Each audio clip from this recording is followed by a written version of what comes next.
welcome to all of you. I am going to continue the polity session, okay, that is going on from the initial phase of our lectures, okay. So I am going to start a new topic, that is anti-defection law, okay.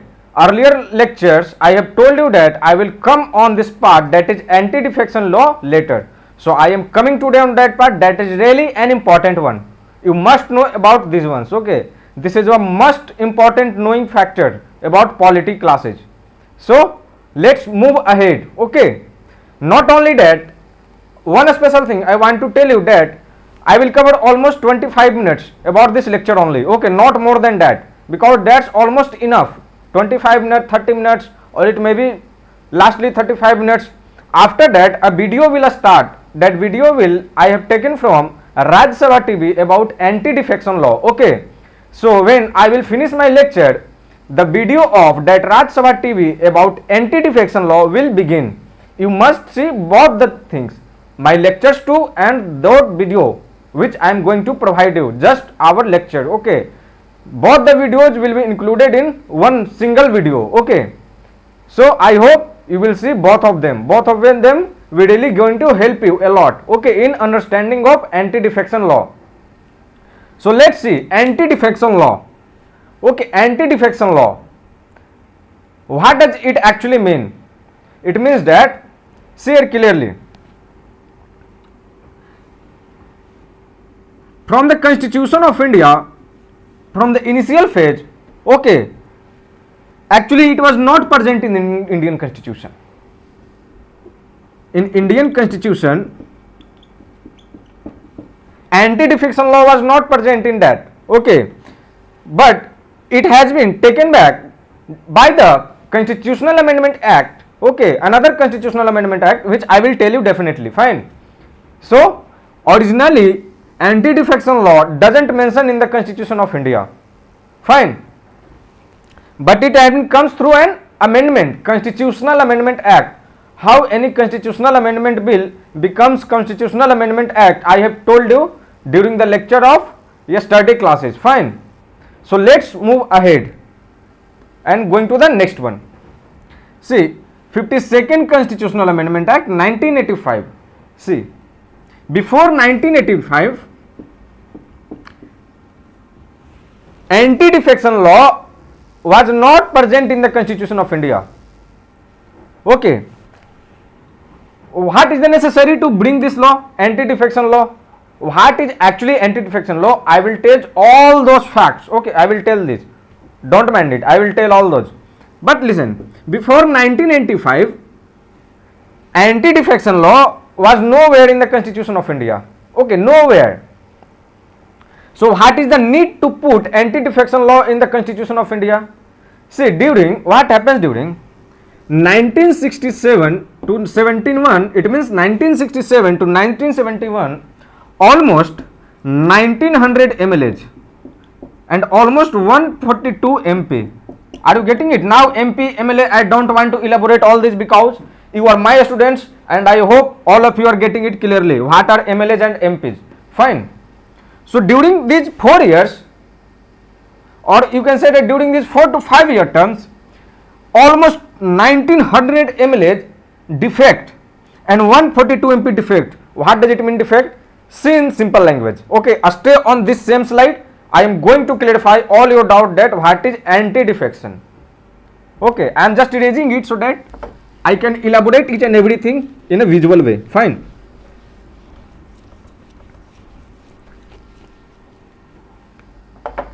Just see by example. Just see by examples, you will get all and everything, okay. Let's see. Like there are several parties, political parties in India, like BJP, okay, Congress, okay, many more, okay, SP, BSP, JDS, okay, TDP, a lot more parties, okay, TMC. There are so many political parties present in our country which contest the election throughout the year, okay, fine. So what actually happened, just understand it. I am picking any of the party, political party, and I will clarify all your doubts. So I am picking any one of them, so I am picking on this one, okay, BJP. So I will erase it so that you can easily get it all the things. Stay away from the deflected points. I am just cover all the necessary points which regard taking of the UPSC examination. Okay, let's see. Suppose in Lok Sabha, suppose BJP has just assumed that, I am just imagining the figure. Suppose 200 MPs, or just taking simple numbers, okay, just taking the simple number so that you can easily get it. Suppose 60 MP won from the ticket of Bharatiya Janata Party, that is BJP.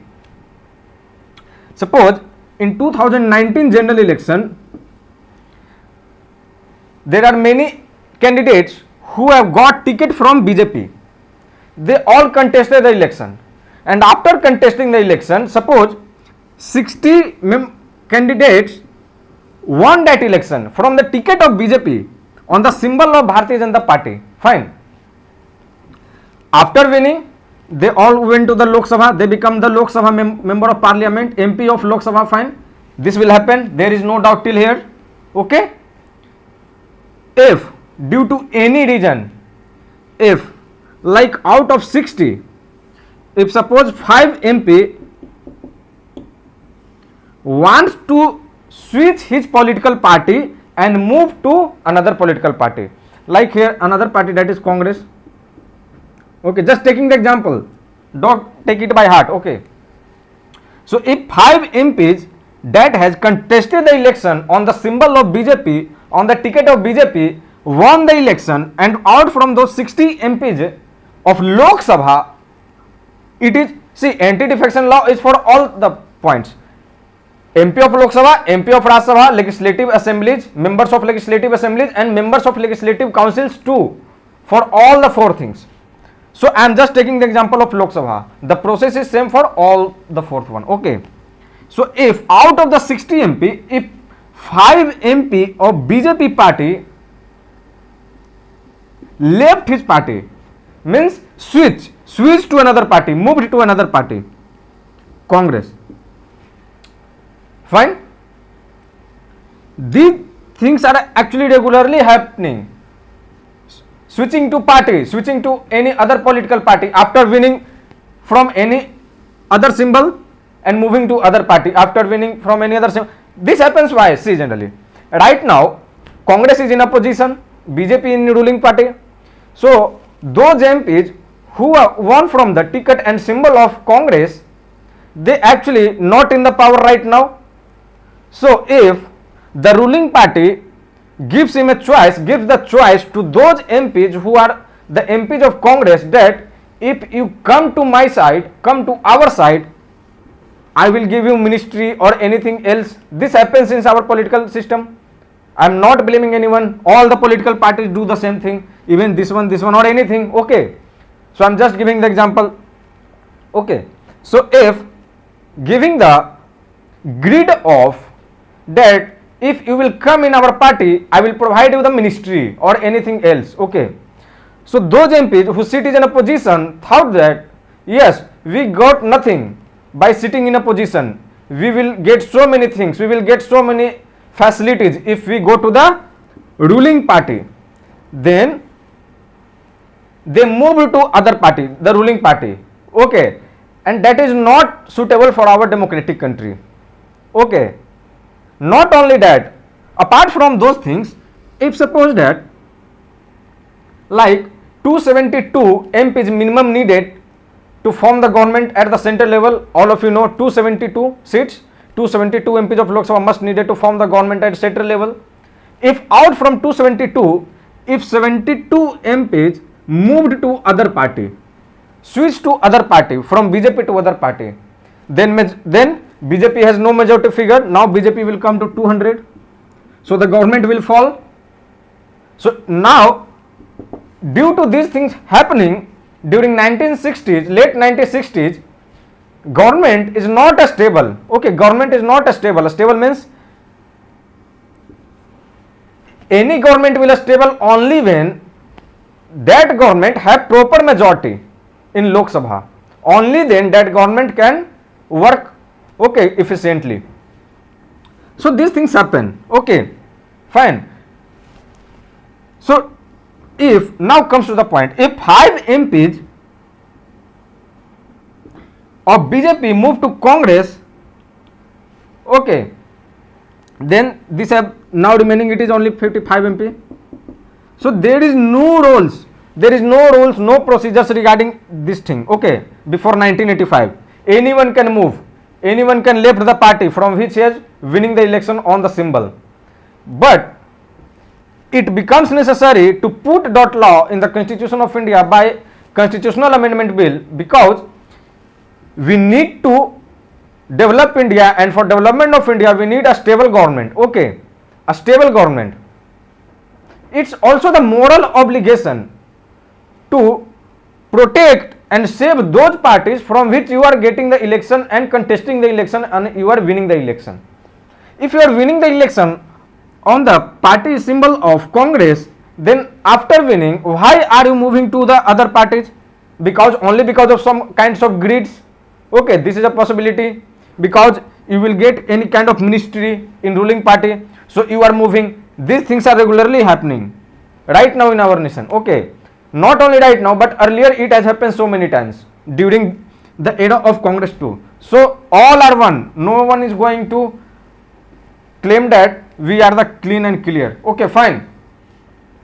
So to avoid all these things, hear me clearly, to avoid all these things, 52nd Constitutional Amendment Bill passed and make 52nd Constitutional Amendment Act 1985 and brings anti-defection law. Anti-defection law, okay, anti-defection law. Defection means if these 5 MPs switch their party, then it is termed as these 5 MPs defected from BJP. Defected from BJP because they have left BJP. That is why anti-defection, you cannot defect, you cannot move. If you want to move, there is some rules and regulations. Only when you fulfill those rules and regulations, those procedures, then only you can move from one party to another party. Fine.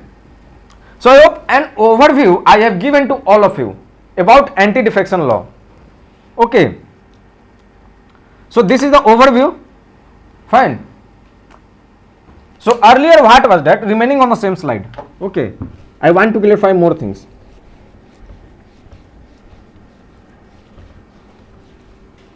When anti-defection law was passed by 52nd Constitutional Amendment Act 1985, it was mentioned that suppose if any party has 60 MPs, this is not only for MPs, this is also for MLAs, a state legislative too. Okay. So I am just giving the example of member of parliament. If there are 60 MPs of any particular party, only one party, there are 60 MPs. If any single MP wants to move from this party to another MP, then that MP cannot do so. Cannot do. 1/3 minimum required. 1/3 minimum required by the rules of 52nd Constitutional Amendment Act 1985 of anti-defection law. So 1/3 of 60 is minimum 20. Fine. So only when if 20 MPs jointly move together or switch their party means either they are moving from this party to another party, or they are moving from this party and they are forming a new party. Fine. So minimum 1/3 must be in favor of switching the party only when they are able to switch the party.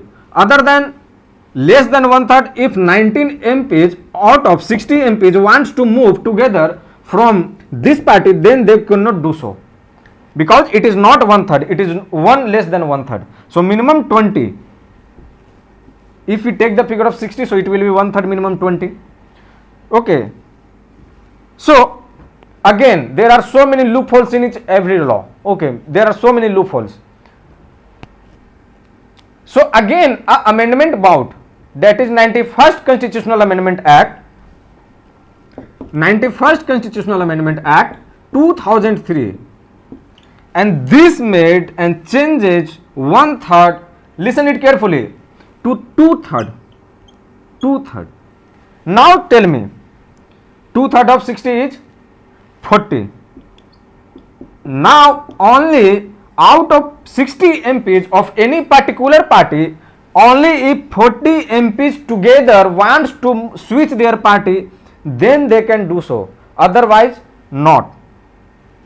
Okay, it was increased from 1/3 to 2/3 because this rule was misusing totally. So it has been increased. Fine, it has been increased. There are certain rules and regulations, certain grounds. There are certain grounds on which this anti-defection law is applied. Okay, anti-defection law is applied for what? Member of Lok Sabha, member of Raj Sabha, members of a state legislative assembly, and members of a state legislative councils too.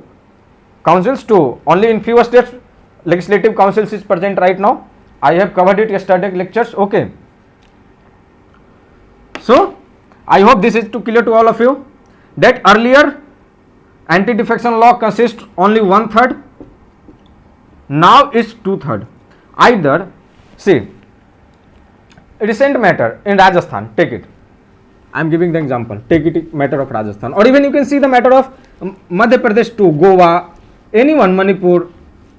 You can see so many examples about that one. Okay. After doing the 2/3, again there are so many loopholes. There are so many loopholes till now in the anti-defection law. Those must be rectified. Till now they had not been rectified, but those must be rectified. But because 2/3 has been done, so it is little bit much better than earlier one. See, in Rajasthan case, what actually happened, that the chief minister, that is Ashok Gehlot, who is ruling the state, and another leader, okay, party leader, that is Sachin Pilot, who is not happy with the party. Okay, so the news coming that they will switch their party. So almost, I think almost 98 or 99 MLA of Congress win in Rajasthan. Okay, the majority figure is something around 101 or 102, something around this one in Rajasthan. Almost approx 200 MLA seats in Rajasthan. So the majority figure will be approx this one. Okay, approx this one. I am not confirm about that. So 98 or 99, approx this, even 97 too. Okay, 1 2 maybe slightly left or right. So approx these MPs winning the election from Congress symbol.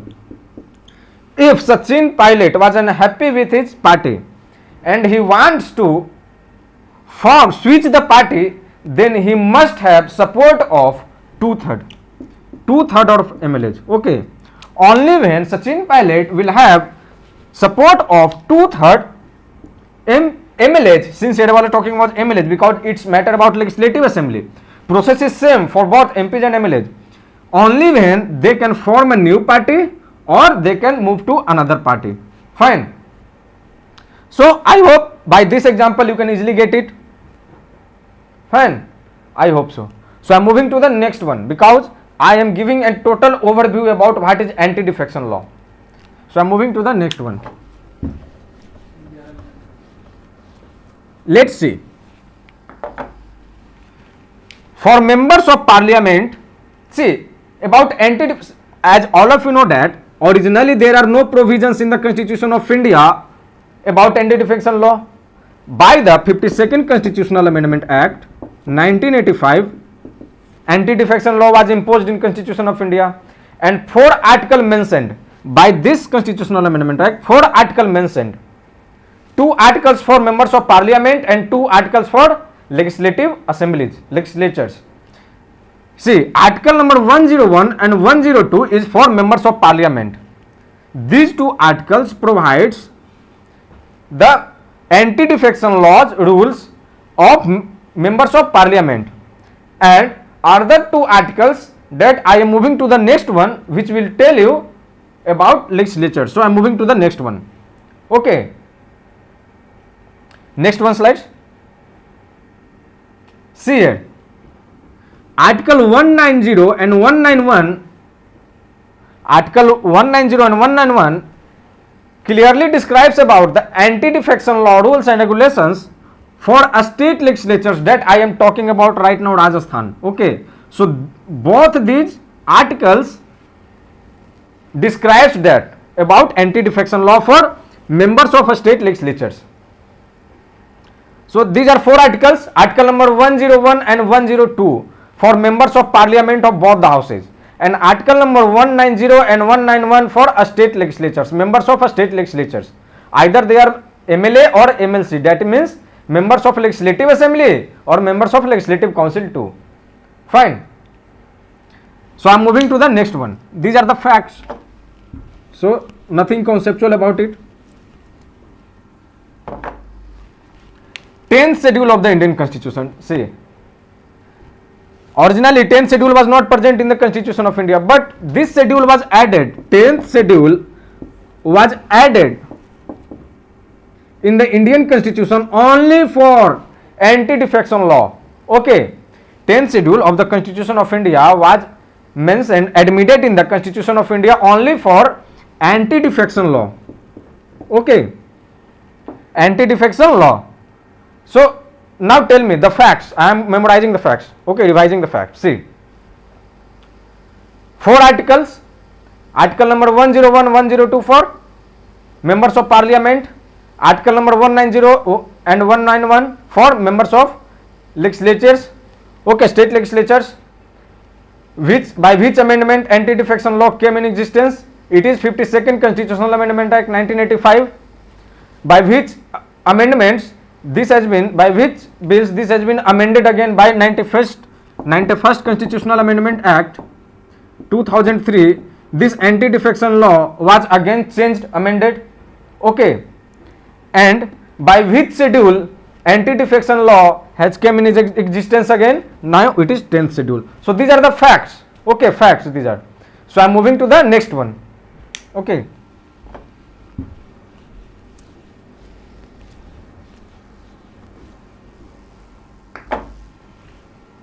see, I have already told you that this 91st Constitutional Amendment Act 2003 changed the provision of 1/3 to 2/3.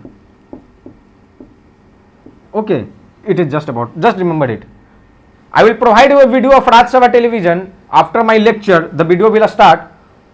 Okay, you can easily get all those things in elaborative manner. Okay, so I am moving to the next one. See, what are the grounds for disqualification? There will be some grounds under which you will be disqualified on the basis of anti-defection law. MLAs and MPs are disqualified. I have told you several things on which MPs will be disqualified. Okay, Election Commission of India, President, all those have the right to disqualify MP in separate crisis, separate circumstances. I have covered those lectures. If you have not seen that, just please go to the previous lectures and see those lectures, that under which circumstances and regions any MPs or any candidates will be disqualified to become an MP. Okay, but this is a special for disqualification on the basis of anti-defection law. So what are those grounds for disqualifications on anti-defection law only? Whichever grounds I will tell you right now, those grounds will only for anti-defection law. Apart from that, those will not apply. So let's see one by one. What are those grounds? I am moving to the next one. See, number 1. If an elected member gives up his membership of a political party voluntarily, means with own desire. Okay, with my own desire, I am just terminating my membership of this party. Now let's see the same example. If you have won the election from BJP symbol, and after winning the election you become MP, MLA, anything, and you are switching your party to any other party, okay, then you are eligible to disqualified on the basis of anti-defection law. Okay, I hope all of you are getting it. It is an easy one. So I am moving to the next one.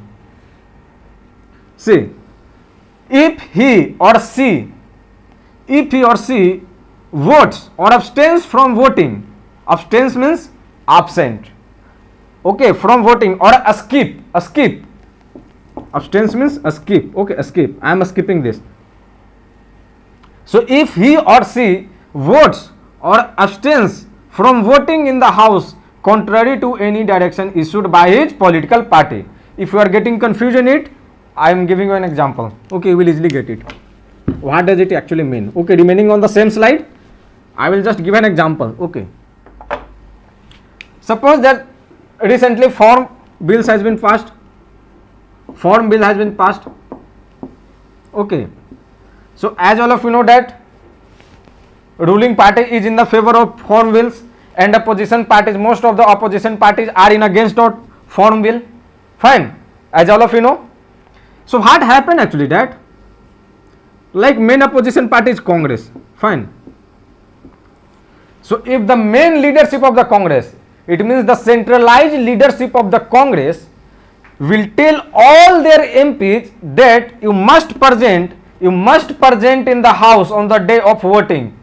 You have to present at any cost in the house on the day of voting, and voting you will vote not in favor of the bill, you will vote against the bill. It is the decision of our party. If the central leadership, okay, or the main leader, the head leader will issue this whip that all the MPs, or in case of legislative assembly, all the MLAs or all the MPs, since I am talking about farm laws, so we are talking about MPs. So if Congress will say that on the day when voting will going on farm bills in Lok Sabha, if Congress will issue a whip that all our MPs will have to present in the house and vote in against of the bill, after that issuing of that notice, if any of the MP of Congress not present in the house, not present in the voting, or if present in the house but during the time of voting they abstain, they skip the voting, they walked out, it means they are disobeying the matter of their leader, or other than skipping the voting, or other than if the party's whip is to vote against in farm laws, or okay, and any one of the MP or 10 MP, 1 MP, 2 MP, 3 MP, or even single MP voted in favor of that bill, then also that MP has broken the rules, okay, of his party. In both those things, either skip the voting, it means abstains, or if party has said that vote against in that bill and that MP has voted in favor of that bill, then that MP is applicable for disqualification on the grounds of anti-defection law, fine. If you are not obeying the rules, procedures, the decisions, if you are not following the decisions of the centralized leadership of the party, you are applicable to disqualified on the basis of anti-defection law. So by this example you can easily get it, fine.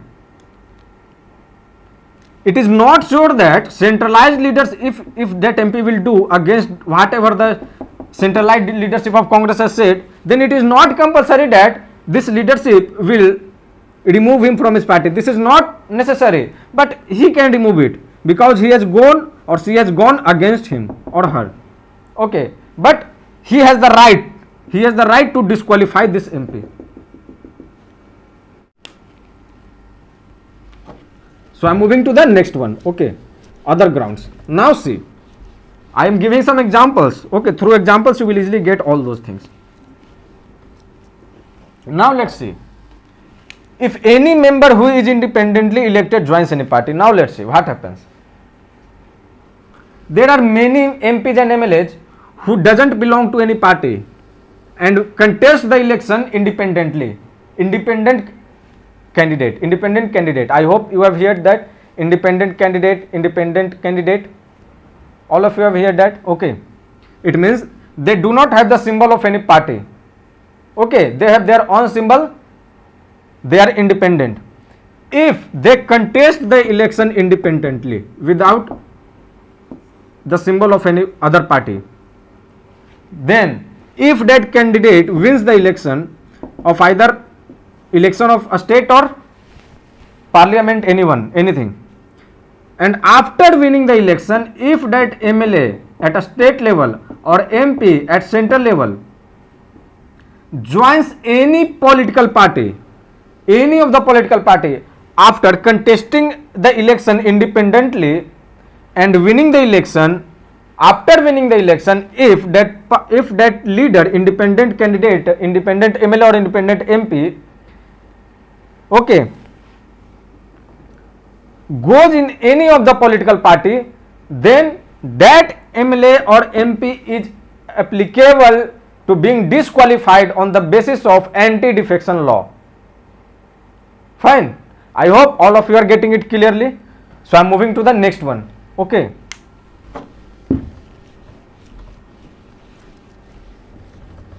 Now let's see. Again, other point. If any nominated member joins any political party after the end of 6 months, as all of you know that there are 2 Anglo-Indians in Lok Sabha, but right now it is not. It has been ended. It has been terminated. Now there is no nominated members in Lok Sabha. Okay, but in Rajya Sabha there are 12 nominated members. I have told you all these things. If you are not getting it, just go to my previous lectures. Okay, you will get all those things. Fine. So see here, 12 nominated members in Rajya Sabha. Sorry, there is no more in Lok Sabha.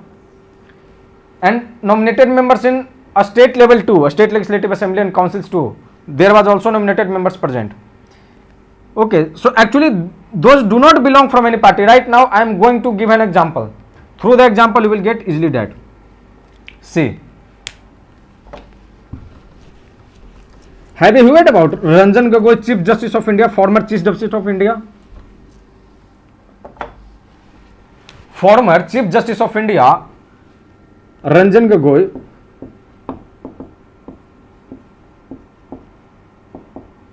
okay, Chief Justice of India, former Chief Justice of India, Mr. Ranjan Gogoi.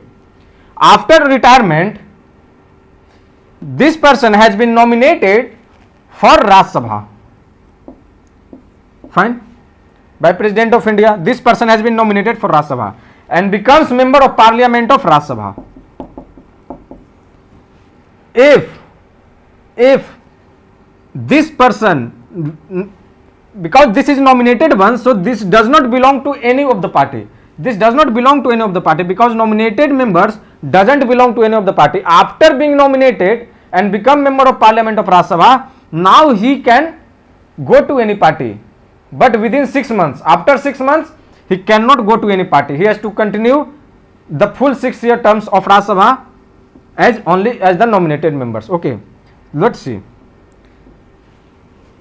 Former Chief Justice of India, Mr. Ranjan Gogoi, taken the oath of MP of Rajya Sabha as nominated members, nominated by President of India on the aid and advices of Councils of Ministers headed by Prime Minister. So if Ranjan Gogoi wants to join either Congress or BJP or any of the party, then he has to join within 6 months. Within 6 months. Within 6 months, he can join any of the party. But after 6 months time will over, he cannot join any of the party. He will continue as he was doing earlier. Fine. I hope by this example you can easily get it. So I am moving to the next one. This is recently in news. That's why I have given you this example. Okay. So now let's see. The decision of the presiding officer of the house is final. That is, who is presiding officer of the house? In case of Lok Sabha, Speaker of Lok Sabha. In case of Rajya Sabha, Chairman of Rajya Sabha. In case of Legislative Assembly, the Speaker. In case of Legislative Council, the Chairman of that house.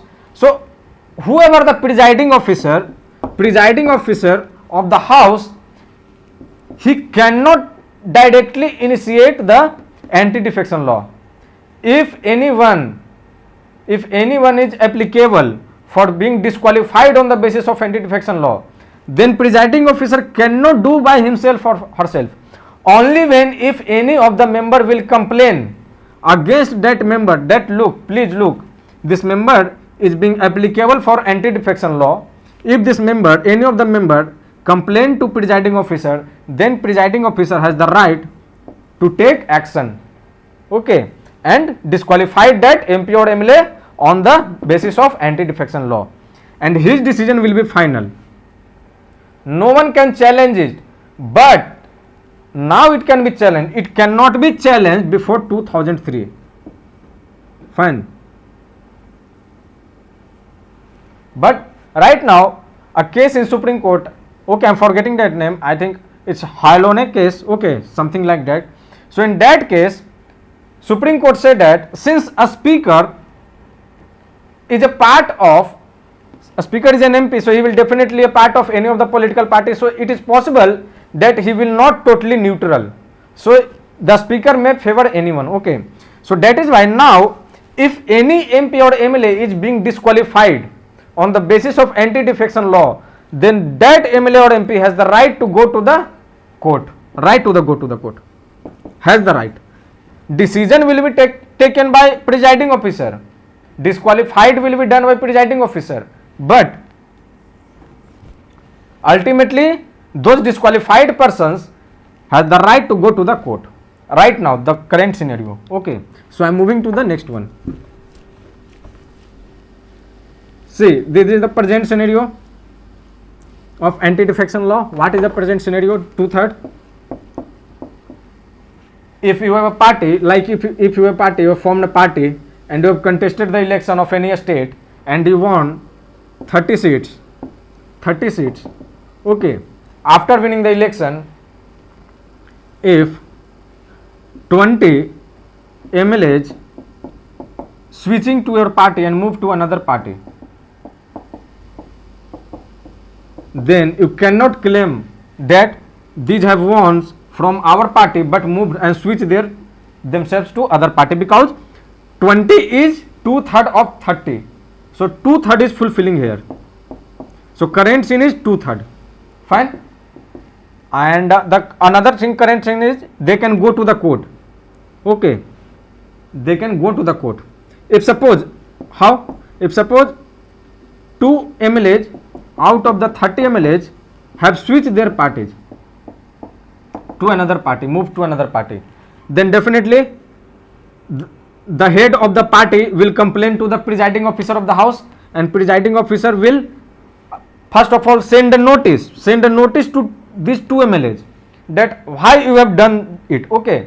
Only then sending the notice and accepting the reply, only then the decision of disqualified can be taken. So this MLA which has been disqualified, not disqualified right now but moved to another party, have the right to reply the notice, okay, reply the notice sent by the presiding officer of the house, okay. So after that, if presiding officer is not satisfying with his reply, presiding officer may disqualify these 2 MLAs. So after disqualifying, these 2 MLAs can go to the courts. It is possible. They has the right. Earlier it was not present, but the current scene is, whatever the current scenario about anti-defection law I have told you in the whole thing, okay. There are so many loopholes too. So many loopholes right now present in anti-defection law. Those must be ratified very much as soon as possible, but till now they had not been ratified, okay. In case of Madhya Pradesh, see what happened right now. What are those loopholes? You can easily get it, okay. What actually happened? See, when the election of, no, current, remain on the same slide. The election of members of the legislative assembly, okay, a state legislative election in Madhya Pradesh, the recent election in Madhya Pradesh, a state legislative election I am talking about, for the election of chief minister, the single largest party was actually Congress. but not able to prove the majority. But by taking some support of independent MLAs, he has formed the government. Okay. See, taking the support of independent MLAs. Those independent MLAs cannot join any party. I have told you, if they will join the party of Congress in this sin, they will be defected on anti-defection law. They are just supporting the government from back door. Okay. So by supporting of those independent MLAs, few MLAs, Congress has formed the government. After that, what happened? That a leader, that is Jyotiraditta Scindia, who has broken the party, split the party, and almost 22 MLAs has been resigned from Congress. See, if these 22 MLAs have not resigned and moved to BJP, directly switching their party to BJP, then their membership will be terminated. Okay. And in that case, when membership will be terminated, in that case, their membership will be gone. But what actually happened? They have resigned from the members of Legislative Assembly, Okay. So there are so many loopholes. By resigning it, again contesting the election from another party and winning. Okay. So that is there are so many loopholes. Okay, loopholes. If those will switch to the party, then anti-defection law will be applicable. Since they have not moved, they have resigned, and after resigning, they move to this party. So this is some loopholes. Okay, there are so many loopholes again. Okay, you will easily get all those things during the lectures of current affairs. I will cover all those things. Okay, I will cover the whole things during the lectures of current affairs, because these things will regularly come in current affairs classes. Okay, so now if any slide remaining, I am moving. Otherwise, we will start the video of Rajya Sabha television about anti-defection law. No, it's all over. So I am finished here my lecture itself, but the class here is not finished. Okay, now the video will run of Rajya Sabha television. Okay, students. So let's see the video of Rajya Sabha television.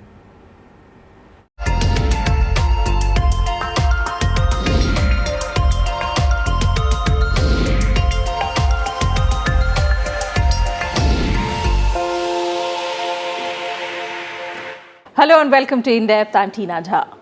Last week, Karnataka Assembly Speaker K.R. Ramesh Kumar disqualified 17 MLAs for the entire term of the ongoing 15th Assembly. These include 14 from the Congress and 3 from the JDS till the end of the current term, that is till 2023. The Speaker said his action was based on the petitions moved by the Congress and the JDS to disqualify the rebel MLAs who had also submitted resignations as Assembly members and were absent during the trust vote sought by the previous Chief Minister H.D. Kumaraswamy. Now, the move, being seen as a stern and unprecedented one, is likely to be challenged by some disqualified legislators in court who argue that it is against the anti-defection law. Experts are of the view that it runs counter to the Bombay High Court's latest judgment in the Goa Assembly case, wherein the High Court held that disqualification under 10th schedule cannot debar a legislator to go back to people and get re-elected during the term of the present Assembly. Today in In-Depth, we analyze the disqualification rules under the anti-defection law, the purpose of the law, and the recent defections that have taken place in different states.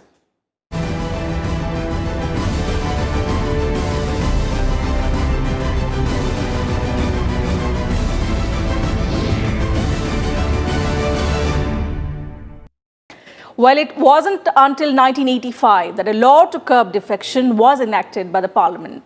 So what led to such a law being passed, and what does the law provide for? Here are the details of what the law says in this report. The anti-defection law tries to provide a stable government by ensuring that legislators do not switch sides and reduce governments to a minority midway during their tenure. The anti-defection law is contained in the 10th schedule of the Constitution. It was introduced by the 52nd Amendment in 1985 during Rajiv Gandhi's tenure. It became effective from 1st March 1985. The anti-defection law lays down the process by which legislators may be disqualified for defection. The decision of disqualification is taken by the presiding officer of a legislature based on a petition by any other member of the House.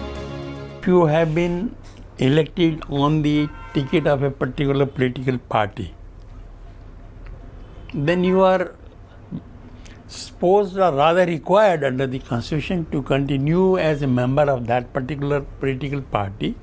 But if after the election you join that particular party which has been defeated by the people at the elections, then you are in a way betraying the faith that the people have put in you while electing you as their representative and as a candidate of a political party. Legislators are considered to have defected if they either voluntarily give up membership of their party or disobey directives of the party leadership on a vote. The law applies to both Parliament as well as state assemblies. Originally, the Constitution carried no reference to political parties. The need for anti-defection law arose in the late 1960s as defections brought about great instability in the political system. Things changed in the 1967 elections that marked the beginning of the coalition era. Between 1967 and 1971, close to 142 MPs and over 1,900 MLAs defected to other parties. In 1967, a Haryana MLA, Gaya Lal, changed his party thrice in one day, inspiring the phrase Aya Ram Gaya Ram in Indian politics. Many legislators changed parties continuously, causing governments to fall, both at the centre and the states. For a long time, before the anti-defection law came into existence, there was this issue of members of assemblies in the state as well as in parliament switching parties for various reasons. So in 1985, an amendment was made in the Constitution to prevent switching of parties and disqualifying those members of Parliament and state legislative assemblies who did not vote or who sort of relinquished their membership of the original party through which they had got elected. While the challenge stayed, it took 17 years for Parliament to address defections. In 1985, the Rajiv Gandhi government brought a bill to amend the Constitution and curb defection. The 10th schedule, containing the anti-defection law, was added to the Constitution through this amendment. The anti-defection law was later amended in 2003 by the 91st Amendment Act. The law before the 2003 amendment defined defection by 1/3 of the elected members of a political party as a merger. A merger avoided the penalty of disqualification under the Act and led to large-scale defections. The 2003 amendment stated that at least 2/3 of the members of a party must be in favor of a merger to gain validity before the law. The amendment also made it mandatory for all defectors to resign from their legislative membership and seek a re-election in the House. As the anti-defection law states that if a certain number of MPs of a particular political party or MLAs of a political party, that is 2/3 of the total strength of the party, decides to move out of that party and either form a new party or merge with another party, then they can do what they want. But if the number is less, then they stand to be disqualified. But yes, this issue is there that a single member, of a big party, if it is not 2/3, because there are parties which have only single members or 2 members. So if a single member wants to vote on the basis of his understanding of the law in a particular case, then he stands to be disqualified unless he seeks the permission of the party that in this particular case he may be allowed to vote according to his conscience. While the law has been largely successful in serving its purpose time and again, courts have expressed concern over delay in deciding such petitions. The law does not specify a time period for the presiding officer to decide on a disqualification plea. Since courts can intervene only after the decision of the presiding officer, the petitioner has no option but to wait for the decision to appeal. The delay also leads to defective members continuing to be members of the House. Bureau Report, Rajya Sabha TV. Political defections aren't anything new. Any single party alone cannot be held accountable for what happened in the southern state of Karnataka. In recent times, defections have taken place in the state of Tamil Nadu, Goa, as well as in the Rajya Sabha, where 4 out of 6 TDP members resigned and joined the treasury benches. In this report, let's take a look at which defections are deemed valid and which instances attract disqualification provisions. The anti-defection law was brought back into focus by the political crisis in Karnataka. It started with 15 MLAs resigning on 6th of July. In the days that followed, former Chief Minister H.D. Kumaraswamy was defeated in a motion of confidence. The trust vote was itself taken after multiple missed deadlines. The Karnataka Assembly is a 225-member house, including one nominated Anglo-Indian MLA. Speaker Ramesh Kumar disqualified 17 MLAs, bringing down the strength of the house to 207. That excludes the Speaker.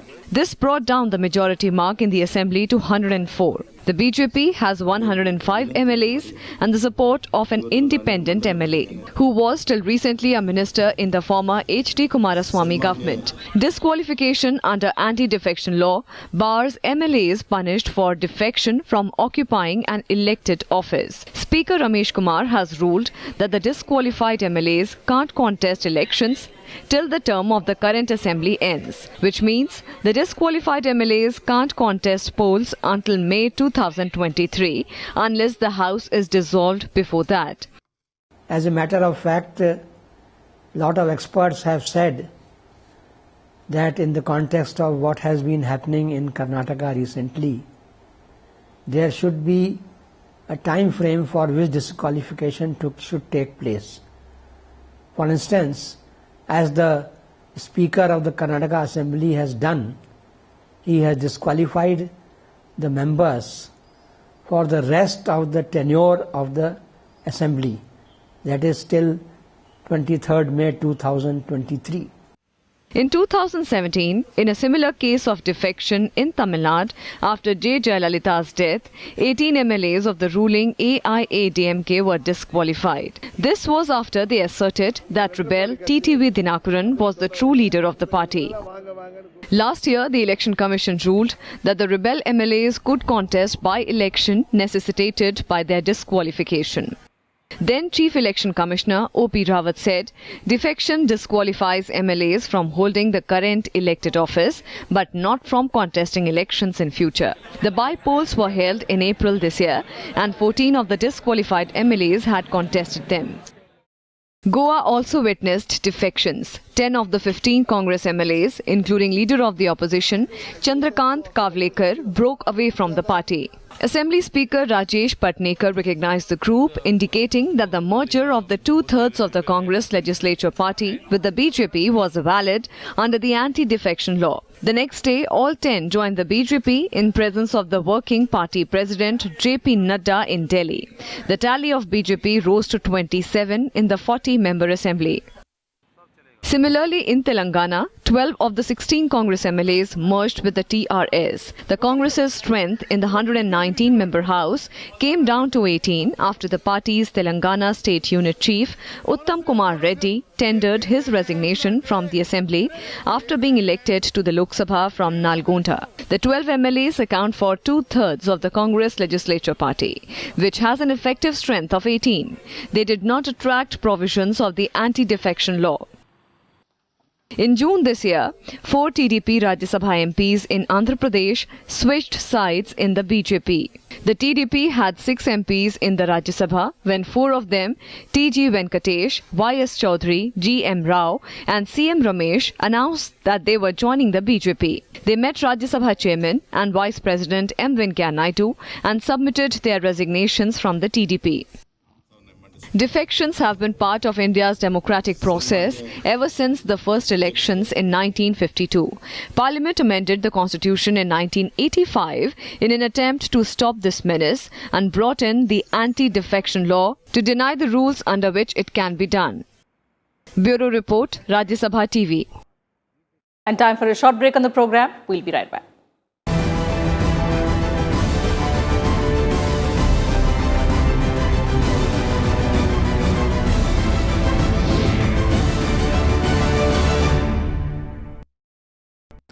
Welcome back. You're watching In Depth. The disqualification rules under the 10th schedule of the Constitution does not clearly state if such a decision by a speaker prevents a member from contesting a by-election and re-enter the House after disqualification. Now, there have been several cases when disqualified MLAs have contested by-elections as their seats go vacant and then re-entered the House. In this report, let's look at the disqualification rules mentioned in the anti-defection law and exceptions, if any, to the disqualification provision.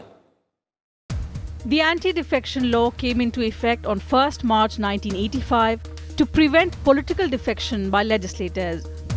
Its purpose was to prevent party hopping, ensure that candidates are loyal to the party, and also curb dissent against party policies. As per the law, there are 2 grounds on which a member of a legislature can be disqualified. 1. If the member voluntarily gives up the membership of the party. Voluntarily giving up the membership is not the same as resigning from a party. Even without resigning, a legislator can be disqualified if by his conduct the Speaker or the Chairman of the House concludes that the member has voluntarily given up membership.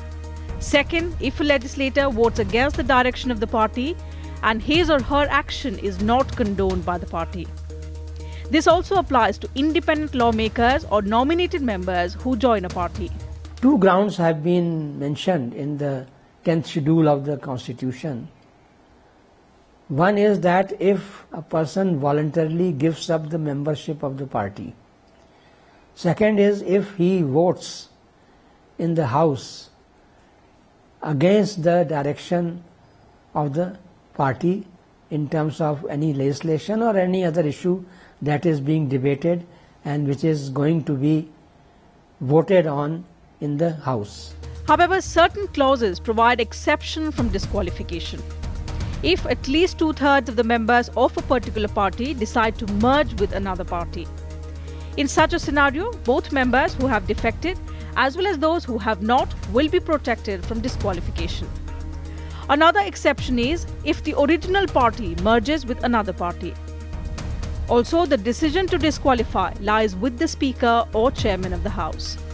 The Supreme Court has interpreted different provisions of the law in different ways in different cases. For example, the law provides for a member to be disqualified if he or she voluntarily gives up his or her membership.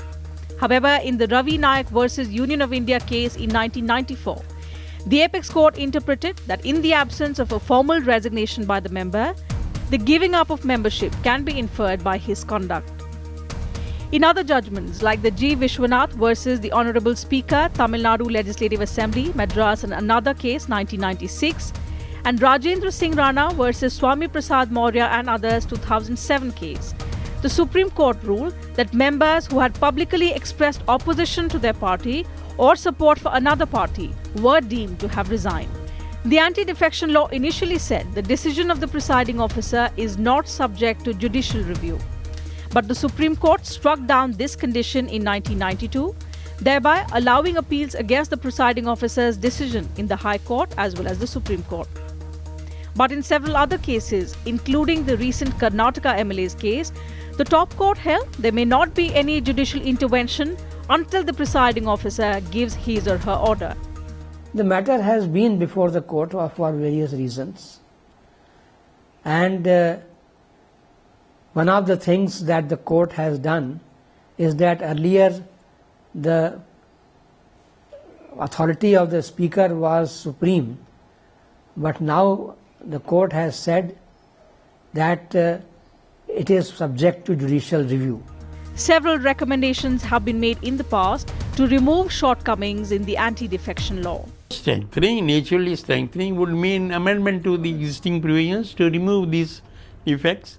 If you say that a person who is disqualified, he shall be disqualified for the entire period of the assembly or the Lok Sabha, that will amount to strengthening, because in that case they will have to think. The 1999 Law Commission suggested that mergers should not be exempt from disqualification. There have also been demands that the decision to disqualify should be taken by the governor or the president on the advice of the election commissioner instead of the speaker. The Constitution Review Commission of 2002 suggested that defectors should be barred from holding any public office. Civil society groups have also suggested that voters should be given the right to recall MPs and MLAs who have defected. There are also demands to review the law so as to end conflicts between the legislature and the judiciary. Bureau Report, Rajya Sabha TV.